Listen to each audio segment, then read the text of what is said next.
Bapak Haji, Ibu-ibu Hajah, dan alhamdulillah hari ini spesial juga kita ada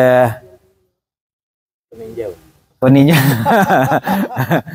Bapaknya Pak Haji Ani Romantika. Iyalah. Manusia. Pak Sutiarno, alhamdulillah beliau pernah PJ Sekda, sekarang di penitip beliau di Kepala BKPSDM Kota Singkawang. Jadi kalau nak minta pindah nih harus pandai melobi beliau nih. Kalau enggak kena pindahkan ke Bagak kita kan. Alhamdulillah wa syukurillah wala haula wala quwata illa billah.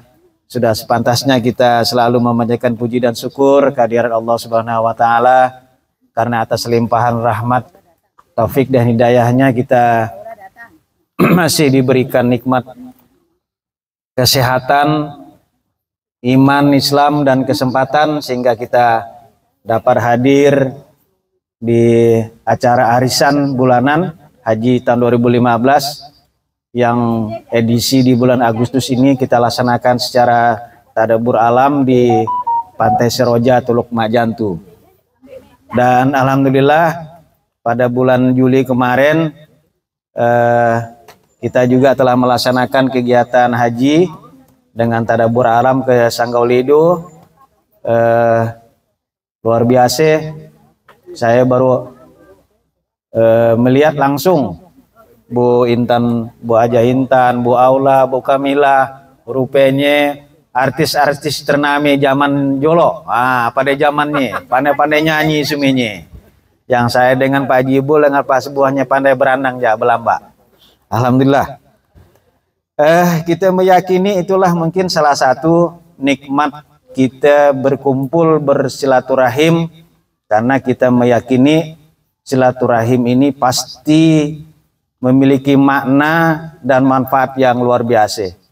Salah satunya kita tahu silaturahim kita akan mendatangkan rezeki. Alhamdulillah nih rezeki kita ini ada kue, ada tambol, ada limau dan sebagainya. Dan insya Allah Bu tuan rumah dan nyiapkan asam padas. Asam padasnya pun belum dimasak, tunggu dah nalaka baru dimasak, jadi masih nanti masih panas, nanti masih berasap nanti asam padasnya, luar biasa. Terus yang kedua, kita meyakini dengan silaturahim ini pastilah akan memperpanjang umur.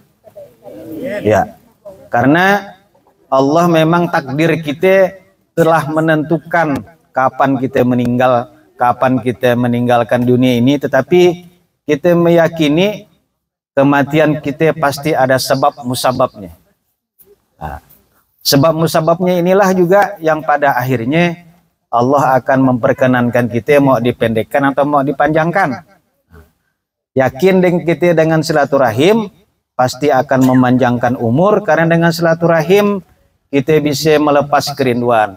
Kita bisa melepaskan unek-unek kita bisa bergabung dengan kawan-kawan. Dah lama kita tidak ke pantai, bayangkan begitu datang kita langsung menghirup dalam-dalam udara pantai beda dengan kita kan. Rasa plong, tidak ada polusi, tidak ada apa. Jadi ketika kita bersilaturahim, kita menghilangkan kepenatan. Kita meyakini di kantor kita luar biasa dengan pekerjaan. Ibu-ibu di rumah bagi juga hari-hari tidak ada cerita dari pagi sampai malam cerita nak masak apa, laka masak hari itu udah dipikir lagi esok nak masak apa lagi menunya kan. Silakan Pak Haji Majid. Jadi silakan Pak Haji. Jadi dengan bersilaturahim ini Allah pasti akan memberikan barokah kepada kita. Dan mudah-mudahan dengan arisan ini, karena kita meyakini bahwa arisan haji ini bukan sekedar kita kumpul-kumpul, bukan suki-suki aja, tetapi tetap kita munculkan ada minimal kita saling mengingatkan. Watawasau bil haq, watawasau, artinya minimal satu ayat atau satu hadis yang mudah-mudahan dengan begitu pertemuan kali ini akan menjadi majelis ilmu. Dan majelis ilmu ini kita meyakini malaikat akan turun memberikan rahmat kepada kita semua. Amin amin ya rabbal alamin. Bapak-bapak haji, ibu-ibu haja, Karena macam biasa tidak ada kita mengundang pentausiah. Saya hanya ingin coba mengingatkan salah satu saja ayat yang tadi disampaikan di awal. Ayat ini surah Al-Imran ayat ke-93, dan kalau kita membaca dalam Al-Quran ini pas judul ayat di juz yang keempat yang berbunyi A'udzubillahi minasyaitonirrajim, bismillahirrahmanirrahim, lan tanalul birra hatta tunfiqu mimma tuhibbun wa ma tunfiqu min syai'im fa innallaha bihi alim. Yang artinya bahwa kamu sekali-kali tidak akan sampai kepada kebajikan yang sempurna kepada Allah sebelum kamu menafkahkan sebagian harta yang kamu cintai, dan apa saja yang kamu nafkahkan maka sesungguhnya Allah mengetahuinya.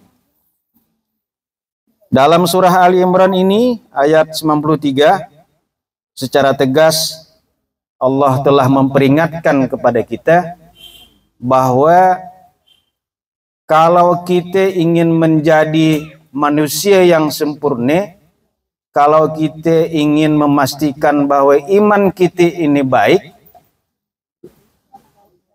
kalau kita ingin memastikan bahwa kita adalah seorang muslim yang insya Allah selalu dijaga oleh Allah untuk selalu melaksanakan segala kebaikan dan menjauhi segala larangannya, maka salah satu barometernya adalah apakah kita ini mau menafkahkan sebagian harta kita yang kita cintai.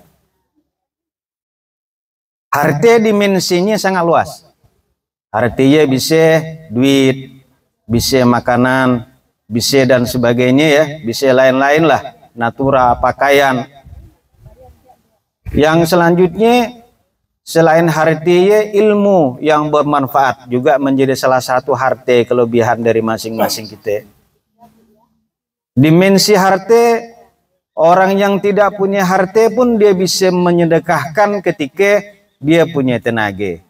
Seorang pekerja, dia tidak punya duit, tidak punya apa, hari-hari dia susah nak cari makan, dia hanya mempunyai kemampuan yang diberikan oleh Allah adalah dengan semangat, dengan tenaganya ialah merupakan harta yang bisa disedekahkannya kepada orang lain untuk kemaslahatan orang lain. Begitu juga dengan orang yang punya ilmu.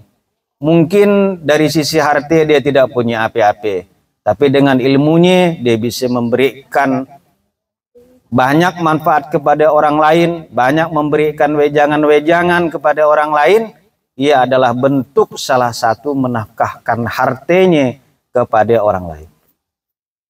Dan kuncinya salah satunya bukan kita hanya diberikan untuk menafkahkan, tetapi yang kita nafkahkan itu yang kita cintai. Yang kita nafkahkan harta itu adalah yang kita sayangi. Nah, jadi kadang-kadang kita itu kan yang dah anti pakai di rumah, pamenya weh. Yang dah hapkir,